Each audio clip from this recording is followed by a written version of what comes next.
The small grocery store in Prague was cold. Winter snow falling thick outside, each breath turning to white mist in the frigid air. A woman in a worn, threadbare coat stood at the counter, her trembling hands placing a loaf of bread and a bottle of milk on the scratched surface. She fumbled through her wallet, counting out her last coins one by one, shame flickering across her tired face. The cashier sighed impatiently, preparing to remove items from her purchase. At that moment, a well-dressed man in a gray suit and polished shoes stepped into the store. His voice, deep and warm, cut through the tension. "Take all you need. I'll pay."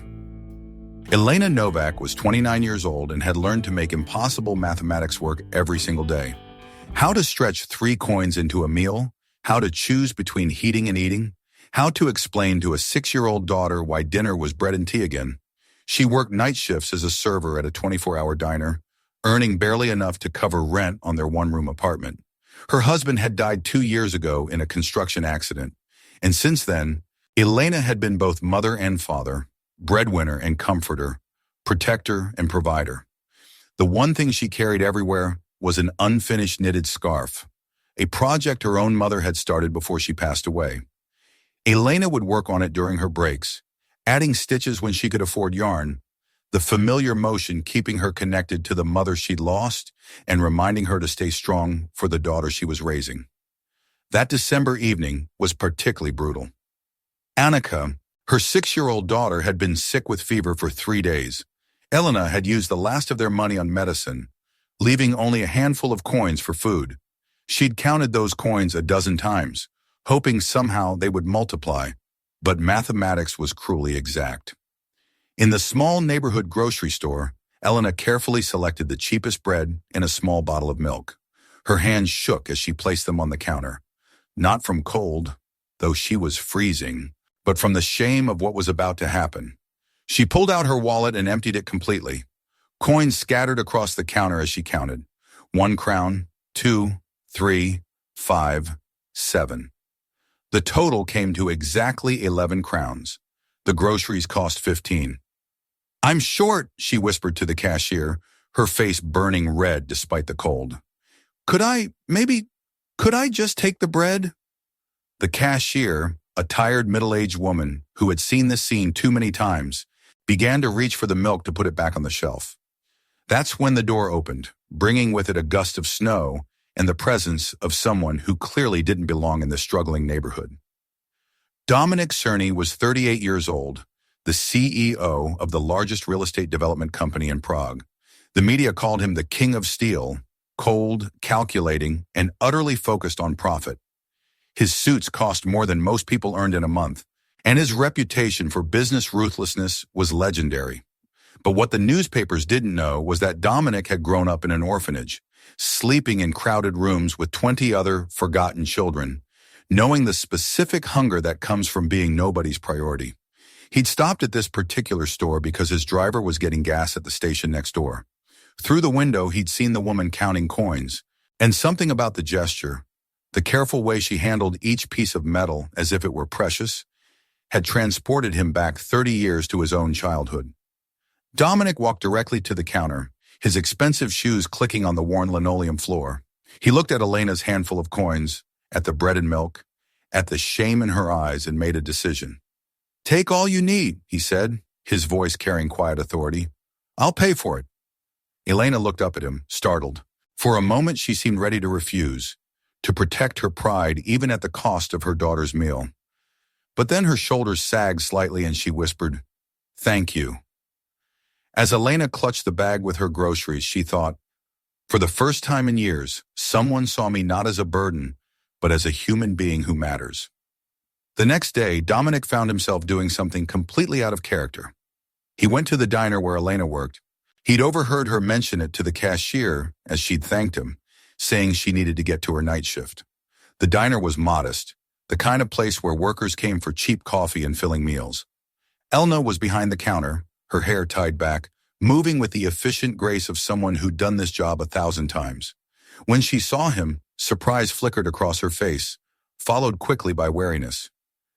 You're the man from the store," she said cautiously. "Dominic Cerny," he replied, taking a seat at the counter. Coffee, please. Black Elena poured the coffee with steady hands, but he could see the questions in her eyes. Why are you here? If this is about yesterday, I'll pay you back. It might take time, but I will.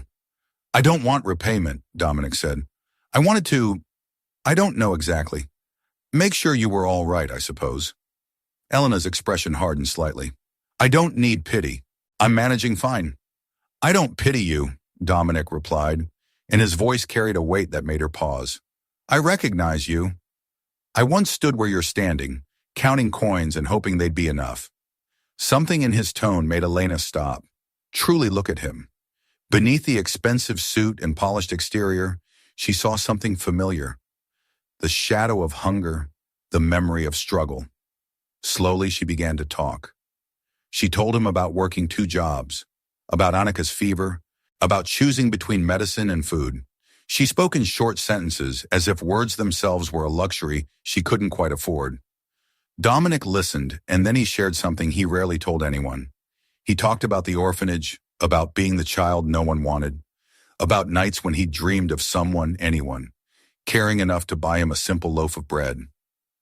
I promised myself, he said quietly, that if I ever had the power to help someone the way I needed help back then, I would do it. Yesterday wasn't charity. It was keeping a promise to my younger self. At that moment, the diner's door opened, and a small figure ran in, bundled in layers that were clearly secondhand. Annika had the same dark hair as her mother, and eyes that seemed too old for her young face. Mama, I finished my homework at Mrs. Kova's house, she announced, then noticed Dominic and fell silent, suddenly shy. Elena pulled her daughter close. This is Mr. Cerny. He helped us yesterday. What happened next surprised everyone. Annika, clutching the unfinished knitted scarf that Elena always kept nearby, suddenly leaned against Dominic's chair. She was exhausted from her illness, and before anyone could react, she dozed off against his arm. Dominic froze, uncertain. He'd never been good with children, but slowly, carefully, he adjusted the scarf to cover Annika's shoulders, protecting her from the diner's draft. Elena watched this interaction with tears in her eyes. I'm sorry, she's still not feeling well. She shouldn't. She's fine, Dominic said softly. Let her rest. In that moment, something shifted between them. Elena saw not a wealthy stranger, but someone who understood loss and knew how to be gentle with it. Dominic saw not a struggling mother, but someone with dignity, strength, and a love for her child that transcended their circumstances. I don't need charity, Elena said again, but her voice was softer now. I just need my daughter to have a normal life, to go to a good school, to not worry about whether we'll eat today. Then let me help in a way that honors that, Dominic replied, not as charity, but as an investment in someone who reminds me why I started fighting my way out of poverty in the first place. Over the next week, Dominic arranged for Annika to receive a scholarship to a private elementary school, one with a robust program for children from diverse backgrounds, so she wouldn't stand out as the charity case. He was careful to present it as a standard scholarship, not as his personal gift. When Elena learned about it, she was initially furious, feeling that he'd overstepped. But then she saw Annika's face light up when they visited the school's library, a room full of more books than the child had ever seen in one place. She watched her daughter's eyes go wide with wonder, and her anger melted into something else. Hope. Why are you doing this? Elena asked Dominic when they were alone. What do you want from us? Nothing, Dominic replied honestly. Or maybe everything. Maybe I'm trying to prove to myself that having money means something more than just having money. That the boy who once counted coins and went hungry can use his success to make sure another child doesn't feel that same desperation. Elena studied his face, looking for deception or hidden motives, but found only sincerity in something else. Loneliness. This powerful man was, in his own way, as isolated as she was. That evening, without thinking about it, Elena set 3 cups on the small kitchen table in her apartment, one for herself, one for Annika, and one for Dominic, who had become an unexpected part of their routine. Only when she saw the 3 cups did she realize she'd unconsciously included him in the small family she was so fiercely protecting. The realization both frightened and comforted her in equal measure. The confrontation came at a charity gala Dominic had insisted Elena attend. He'd wanted her to see the world of philanthropy, to understand that there were others who cared about making a difference. He'd arranged for a dress, for a babysitter for Annika, and had assured her she would fit in perfectly. But Elena had never felt more out of place in her life. The grand ballroom was filled with Prague's elite. Business people, politicians, socialites, all dressed in cooter and dripping with jewelry that could have fed her neighborhood for a year. She stood near a marble column, holding a glass of champagne she was too nervous to drink, feeling every eye judge her borrowed dress and her calloused hands. That's when Veronika Dvorak made her move. Veronika was a major investor in Dominic's company and had been positioning herself to become more than a business partner for years. She was beautiful, polished, and utterly ruthless when she perceived a threat to her plans. "So, you're the charity project," Veronika said loudly enough for nearby conversations to pause. "The poor waitress Dominic has taken under his wing." Elena felt her face flush, but she lifted her chin. "I'm a server at a diner, yes, and a mother." "How quaint," Veronika replied, her smile sharp as a blade. "Tell me, do you really think you belong here? Do you really think someone like Dominic, with everything he's built, would seriously consider someone from your background?"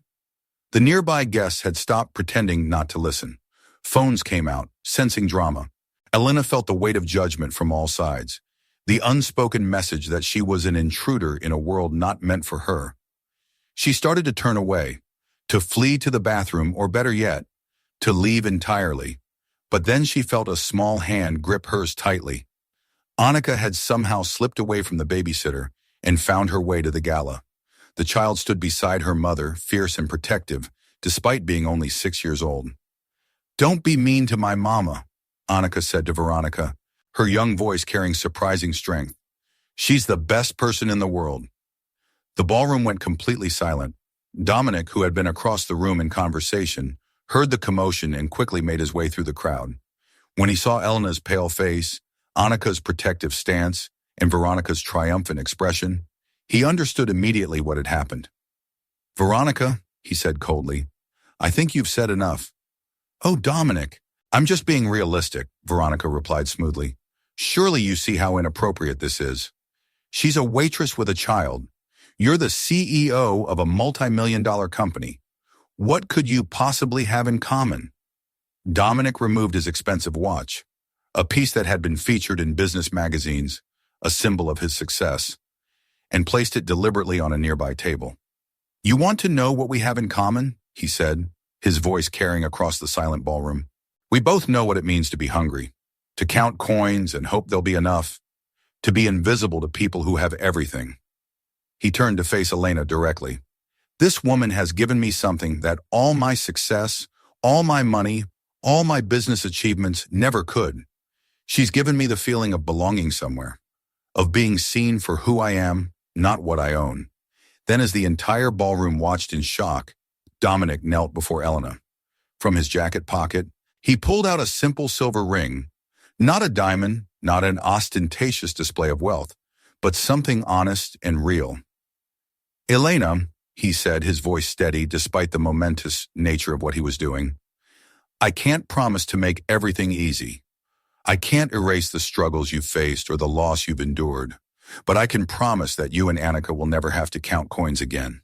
I can promise that I will spend every day trying to be worthy of the strength and dignity you've shown." He paused, looking up at her with complete vulnerability. "Will you marry me?" Elena stood frozen, tears streaming down her face. The entire ballroom held its breath. Annika squeezed her mother's hand, hopeful and excited. "I don't need your money," Elena finally said, her voice breaking. "I don't need to be saved. I need to know you see me as an equal, as someone who brings value to your life, not someone you're rescuing." "I've never met anyone stronger than you," Dominic replied. "You've been saving yourself all along. I'm just asking if I can stand beside you while you keep doing it." Elena looked at her daughter, at the ring, at the man kneeling before her, and at the crowd of wealthy people who had moments ago been judging her. She thought about pride and love, about struggle and hope, about what Annika deserved and what Elena herself had earned through sheer survival. "Yes," she whispered, then louder. "Yes."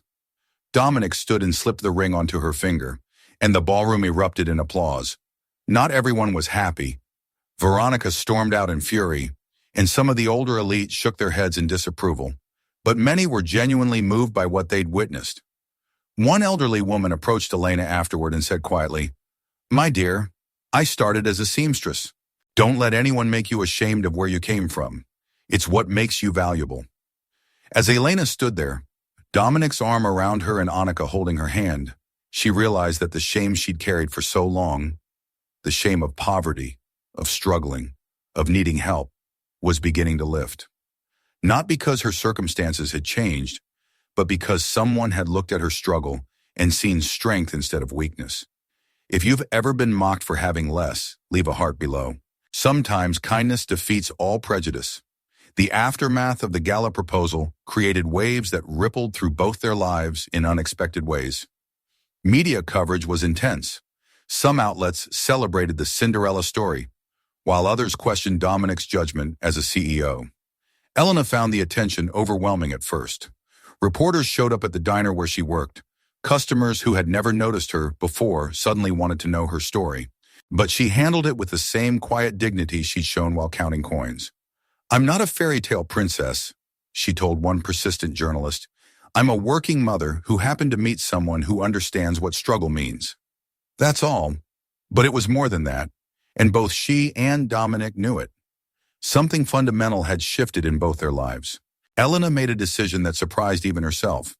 She enrolled in night classes to complete her secondary education and pursue business management.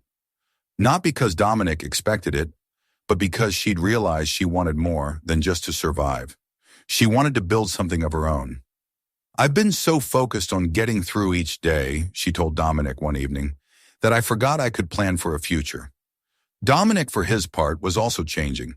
He began leaving work earlier, declining evening meetings he once would have considered essential.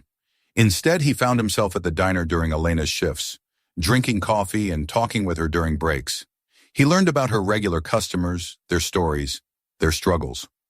One evening, he brought yarn to the diner. Expensive, soft wool in beautiful colors. "For the scarf," he explained, "the one your mother started." Elena was touched beyond words. She taught him the basic stitches, and though his technique was clumsy, he persevered with unexpected patience. They would sit together during slow periods, her hands guiding his, creating something together, stitch by stitch. "I've never made anything with my own hands before," Dominic admitted.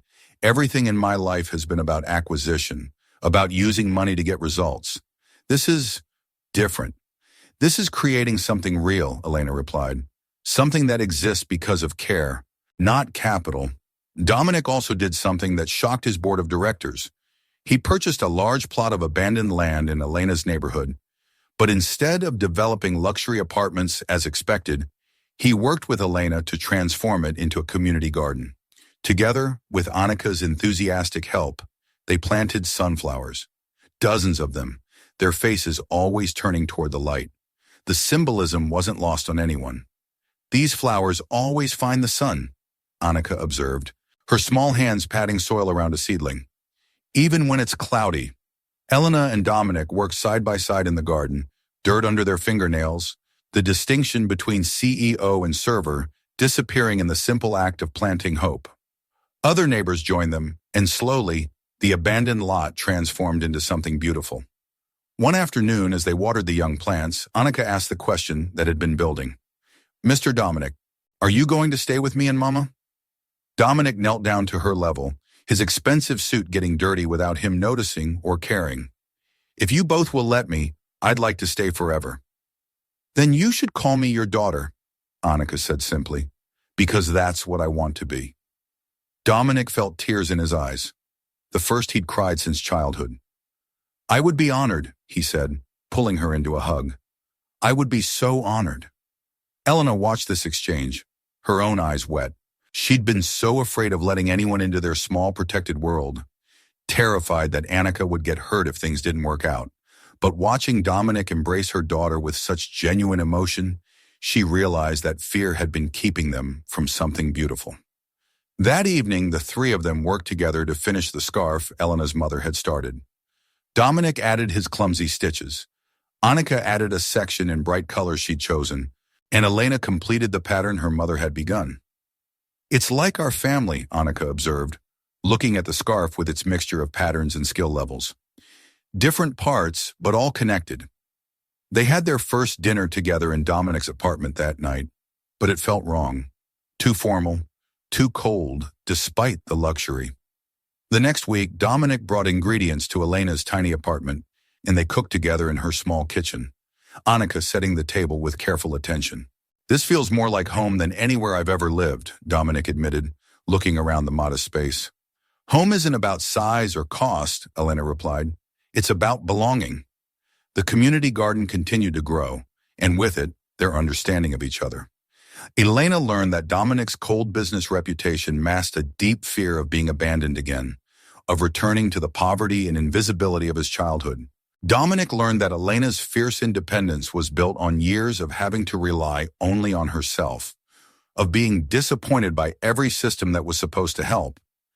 But together, they were learning that independence didn't mean isolation, and that accepting help wasn't weakness when it came from genuine love.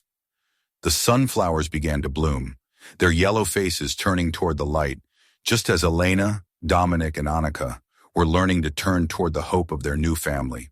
If you believe happiness can grow from wounds, hit like to spread the message. 6 months after that snowy evening, when Elena had counted her last coins, everything had changed, and yet nothing fundamental had shifted. Elena still worked at the diner, though now by choice rather than desperate necessity. Dominic still ran his company, but he'd restructured his priorities entirely. The most significant change was in Elena's small apartment, where 3 chairs now sat permanently around the tiny kitchen table. No longer were they pulled out only when needed. They stayed there, a quiet declaration that this family was real and permanent. On the refrigerator, secured with colorful magnets, hung Annika's latest drawing. 3 stick figures holding hands labeled in careful child's handwriting, "Me, Mama, and New Papa." That morning, as sunlight streamed through the window, the 3 of them prepared breakfast together. Annika measured flour for pancakes while Dominic attempted to flip them with varying degrees of success. Elena made coffee, smiling at the domestic chaos that had replaced the desperate quiet of her solo survival. "I've been thinking," Elena said, turning to face Dominic, "about your proposal, about everything that's changed." Dominic froze mid-flip, and even Annika stopped stirring to look at her mother. "I've spent so long being afraid," Elena continued, "afraid of depending on anyone, afraid of being hurt, afraid of letting Annika get attached to someone who might leave. But I've realized something important." She moved closer to Dominic, taking his hand. "Choosing to stay isn't weakness. Choosing to build a life with someone isn't surrender. If you truly want to be here, to be part of our lives, not out of pity or obligation, but because you choose us, then I'm ready to choose you too." Dominic set down the spatula carefully, his hands trembling slightly. "I've spent my entire life proving I could survive alone, that I didn't need anyone. But the truth is, I've been lonely for 30 years, and with you and Annika, I've finally found what I was missing." He knelt down to include Annika in their conversation. "I'm not trying to replace your father or take his place, but if you'll have me, I want to be here for every scraped knee, every school play, every moment, big and small." Annika threw her arms around both of them. "That's all I wanted," she said simply, "for us to be together." That afternoon, they drove to the community garden they'd planted together. The sunflowers had grown tall, their bright faces following the sun across the sky, creating a golden pathway through what had once been abandoned wasteland. Neighbors were there, tending their own plots, and they waved as Elena's family arrived. The garden had become a gathering place, a symbol of what could grow when people chose to invest in community rather than just personal gain. Dominic had learned something profound through this experience, that his wealth meant nothing if he used it to separate himself from others, and everything when he used it to create connections. Elena had learned that accepting help wasn't weakness, and that survival didn't have to be a solo act. And Annika had learned that families could be built by choice, not just by birth, and that love could arrive in unexpected moments. Like a snowy evening, when a stranger decided to pay for bread and milk. As they walked through the garden, Annika ran ahead, her laughter echoing across the flowers. Elena and Dominic walked hand in hand, the simple silver ring on her finger catching the sunlight. "You know," Elena said quietly, "that night at the store, when I was counting my last coins, I thought I was at my lowest point, but I was actually at a beginning." "We both were," Dominic replied. "I just didn't know it yet." They stood together, watching Annika dance among the sunflowers, and understood that home was never about the size of your apartment or the amount in your bank account. Home was about choosing each other day after day and building something beautiful from whatever resources you had. Whether that was millions of crowns or just a handful of coins and a stubborn hope that tomorrow could be better. Family isn't measured by money in a wallet, but by the way we choose to love each other every single day. If you want more stories where kindness defeats prejudice, hit subscribe. The next story might touch your heart. Subscribe for more powerful stories of dignity, love, and second chances. Hit that bell.